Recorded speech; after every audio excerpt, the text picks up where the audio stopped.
حیدرآباد کے علاقے شاستری پورم میں ہائیڈرا اور GHMC نے مشترکہ کارروائی کرتے ہوئے چبوتروں اور دیگر عوامی مقامات پر کیے گئے ناجائز قبضوں کو برخاست کر دیا۔ یہ کارروائی حیدرآباد کے جھیلوں کے اطراف بفر زون، چبوتروں اور نالوں پر کیے گئے غیر قانونی تعمیرات کو ہٹانے کے لیے کی جا رہی ہے۔ بتا دیں کہ ان قبضوں کے لیے بھاری مشینری بلڈوزر کا استعمال کیا گیا۔ اس موقع پر بھاری تعداد میں پولیس عہدیدار تعینات کیے گئے تھے۔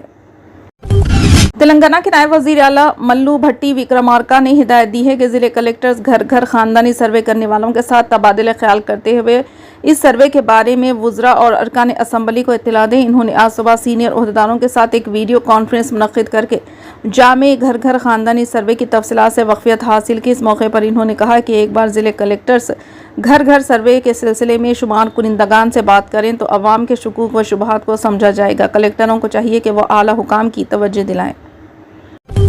حماس کے رہنما سامی ابو زہری نے کہا ہے کہ ایجیکس اور مکابی تل ابیب کے درمیان یورپی فٹ بال لیگ کے میچ سے پہلے امسٹرڈیم کے واقعات اس بات کی تصدیق کرتے ہیں کہ بین الاقوامی مداخلت کے بغیر غزہ کی جنگ کا جاری رہنا اس طرح کے بے ساختہ نتائج کا باعث بنتا ہے۔ انہوں نے کہا کہ امسٹرڈیم کے واقعات اس بات کی تصدیق کرتے ہیں کہ غزہ میں جنگ کو کسی بین الاقوامی مداخلت کے بغیر راہ راست جاری رکھنا اور جارحیت کرنے والوں کو جواب دینا ٹھہرائے جانے کی وجہ سے ایسے بے ساختہ نتائج سامنے آ سکتے ہیں۔ کانگریس جنرل سیکریٹری اور سرسا کا رکن پارلیمنٹ کماری شیلجا نے ہفتے کو کہا کہ کھاد نہ ملنے کی وجہ سے کسان کی خودکشی کا واقعہ ہریانہ حکومت کے لیے شرم کی بات ہے۔ آج وہ بھیکی والا گاؤں میں خودکشی کرنے والے کسان رام بھگت کے گھر تعزیت کے لیے پہنچی۔ انہوں نے اہل خانہ کو تسلی دی۔ انہوں نے کہا کہ ایک طرف جہاں کسان DAP کھاد کے لیے خودکشی کر رہے ہیں تو دوسری طرف وزیر اعلیٰ نائب سینی دعوت کر رہے ہیں۔ ریاست میں DAP کھاد کی کوئی کمی نہیں ہے۔ انہوں نے کہا کہ حکومت کو سیٹلائٹ سے معلوم ہو جاتا ہے کہ کون کہاں پر کیا کر رہا ہے۔ کانگریس کے صدر ملکارجن کھڑگے نے کہا ہے کہ بھارتیہ جنتا پارٹی اور راشٹریہ سوم سیوک سنگھ سماج کو تقسیم کر رہے ہیں اور ذات پات کے نظام کو ختم نہیں کرنا چاہتے۔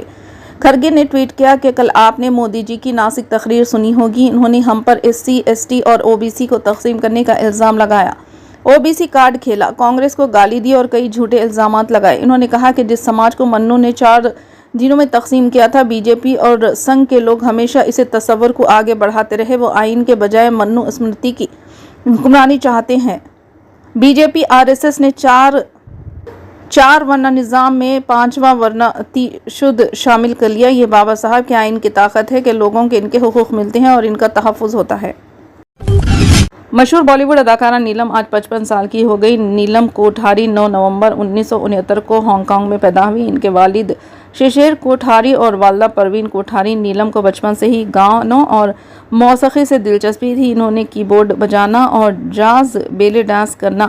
ان کے خاندان کا روایتی زیورات بنانے کا کاروبار ہے۔ ان کی تعلیم آئی لینڈ اسکول میں ہوئی۔ جب وہ چھوٹی تھی تو ان کا خاندان بینکاک چلا گیا۔ ایک بار جب نیلم ممبئی میں چھٹیاں منا رہی تھی تو ہدایت کار رمیش بہل نے ان سے رابطہ کیا۔ 1984 میں انہوں نے نیلم اور کرن شاہ کے ساتھ فلم جوانی بنائی۔ اس کے بعد نیلم نے گووندا کے ساتھ 1986 میں ہٹ فلم الزام میں کام کیا۔ نیلم نے گووندا کے ساتھ بہت مقبول جوڑی بنائی اور انہوں نے 14 فلموں میں ایک ساتھ کام کیا۔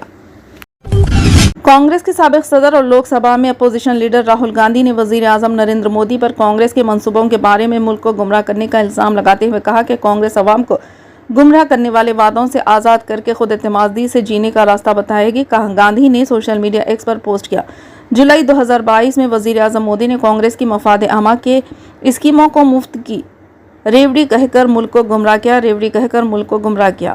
کانگریس کی ضمانتوں پر اپنی پرچی چسپاں کر کے وہ ملک اور ہر ریاست میں انتخابی مہم چلا رہے ہیں اور پھر کانگریس پر ہی وعدہ خلافی کے من گھڑت الزامات لگا رہے ہیں۔ مودی جی، ہمارا چیلنج ہے، کرناٹک آئیں اور گھوم کر دیکھیں، تحقیقات کریں۔ انہوں نے کہا کرناٹک میں کانگریس کی اسکیموں نے کروڑوں خواتین، نوجوانوں، کسانوں اور غریبوں کی تقدیر بدل دی ہے۔ ہم نے تلنگانہ اور ہماچل میں بھی وعدے پورے کیے ہیں اور اب ہم مہاراشٹر میں بھی انڈیا گروپ اپنی 5 ضمانتوں کے ساتھ بڑی تبدیلیاں لاتے ہیں، جس میں خواتین کو مہالکشمی میں ہر ماہ 3000 روپے اور مفت بس سروس دی جائے گی۔ ذات پات کی مردم شماری اور ریزرویشن پر 50% کی حد کو ختم کریں گے۔